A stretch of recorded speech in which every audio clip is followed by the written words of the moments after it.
Dernier exercice de cet après-midi, l'exercice 4.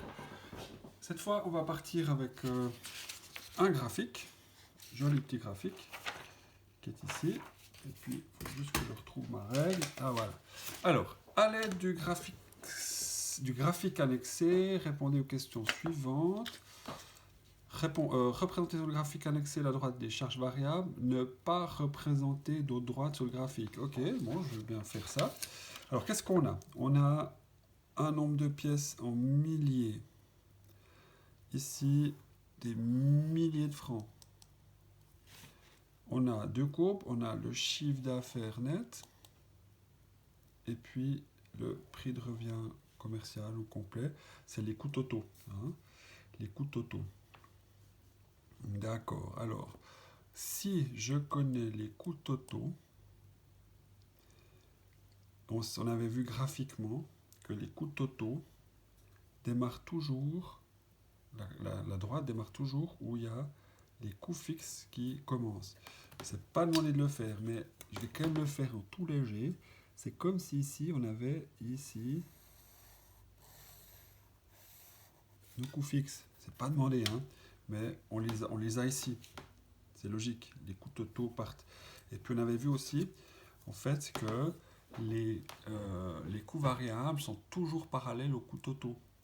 Donc ma marge, mes coûts variables vont commencer exactement depuis l'origine, et puis c'est 1, 2, 3, 3 carrés de moins, 1, 2, 3, 3 carrés de moins, j'ai ici, graphiquement, ici, c'est facile à faire, j'ai mes coûts variables qui sont ici, coûts variables.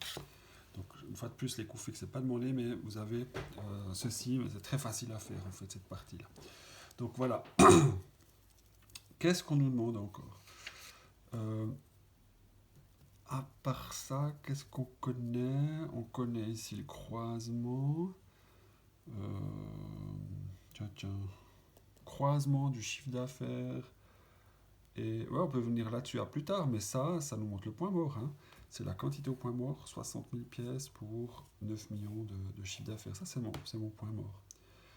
Bref, chiffre d'affaires, coût totaux, coût variable, on y est.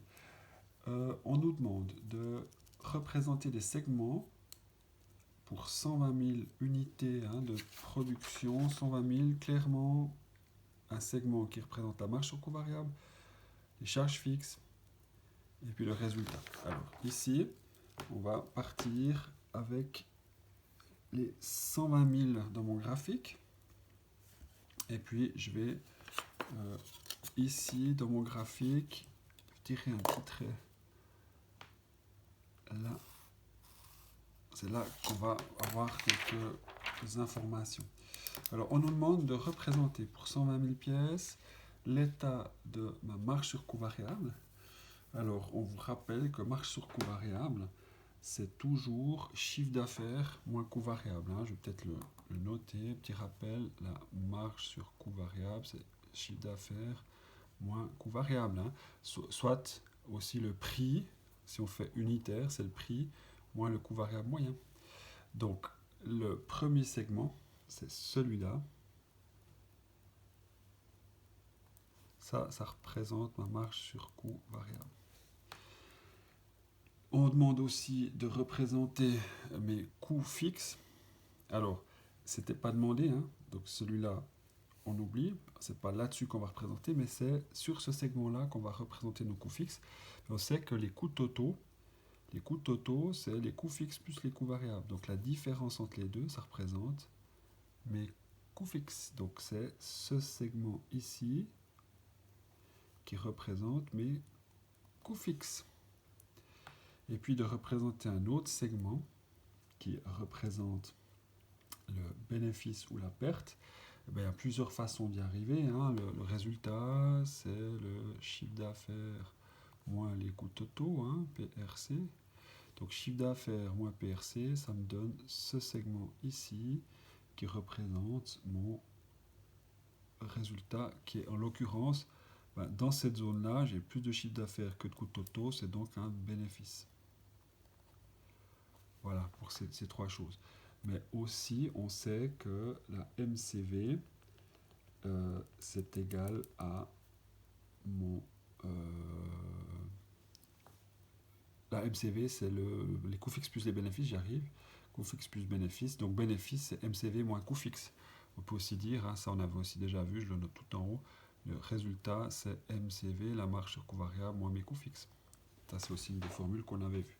Donc voilà les trois segments qu'on nous demande dans cette zone-là. Et puis, effectuer le même travail que celui demandé à la question de 30 000 pièces. Alors on va aller ici lire 30 000 pièces. Et puis on va faire le petit segment.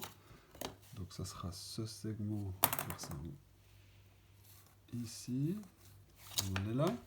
Donc on va représenter la marge sur coût variable. La marge sur coût variable, on avait dit que c'était chiffre d'affaires moins coût fixe. Donc chiffre d'affaires moins coût variable, pardon, chiffre d'affaires moins coût variable, MCV, chiffre d'affaires moins coût variable.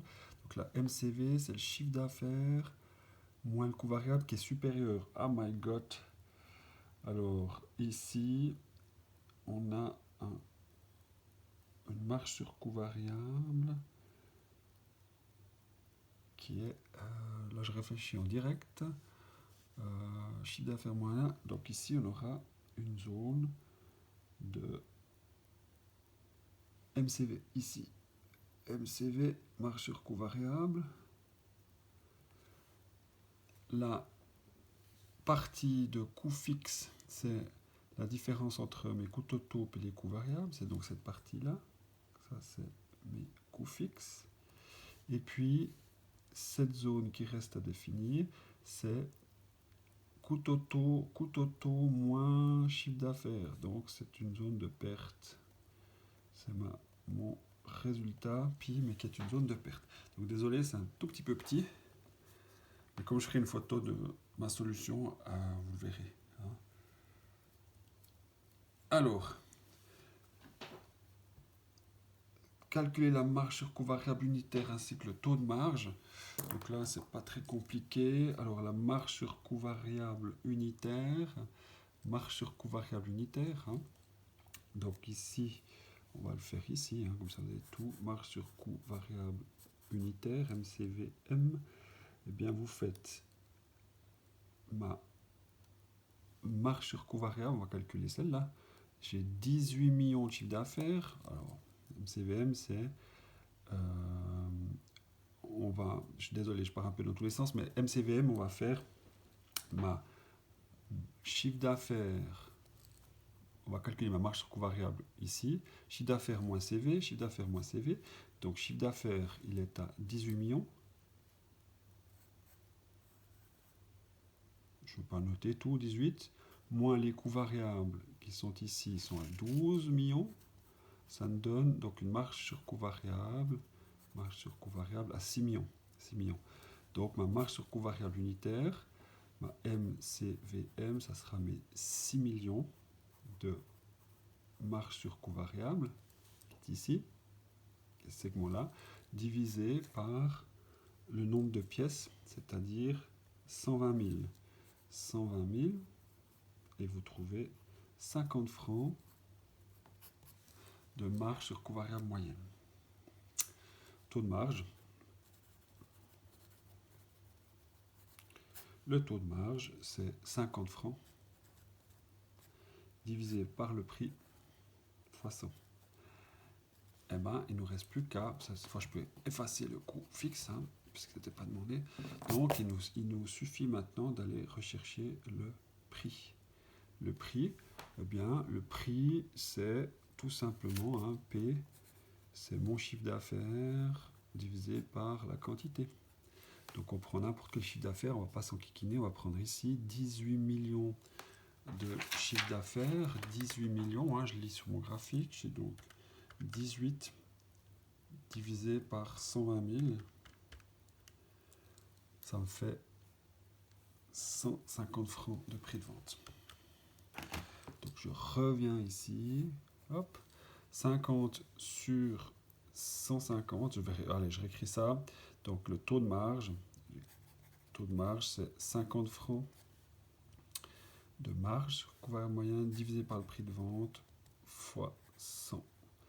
Et ça me donne du 33 1 tiers %. Voilà mon taux de marge. Donc marge couvert moyen 50, taux de marge qui est ici. Voilà.